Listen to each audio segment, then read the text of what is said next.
Boah, die richtig abgeballert, Mann. Richtig hart. Es gibt viele Leute, die mich fragen, du bei dem Wetter, wenn es so scheiße heiß ist doch geil, die fahren in Tanktop, die fahren in... Oh, jetzt hat er aber Mühe gehabt zum Starten, du. In Tanktop, fährt auch nicht zu weit vorne. In Tanktop, in kurzen Hosen, in Flipflops ist doch geil. Man muss doch keine... Für was leist du TÜV-Kleider an? Ist doch viel zu warm. Und das sage ich immer, das hat nichts mit der Wärme zu tun. Das hat mit Sicherheit zu tun. Ich kann von mir aus richtig schwitzen auf dem TÜV. Ich kann richtig schwitzen auf dem TÜV. Schlussendlich, wenn ich daheim bin, abduschen, etwas saufen und dann ist wieder die Tat in Ordnung.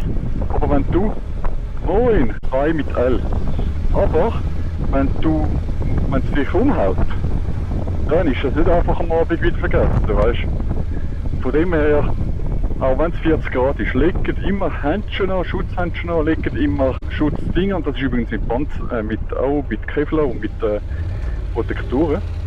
Das Gefühl habe, ich fahre da ohne Schutz, aber fahre ich nicht. Ich bin ja nie ohne Schutz gefahren, nur wo ich geübt habe, TÜV fahren. Das ist nicht gut, nur weil du hast wieder TÜV fahren üben. Nein, aber als ich auf dem Parkour war, weil wenn du im Schritttempo umgehst mit dem TÜV, weißt du, ausser du quatschst da etwas in die Schuhe.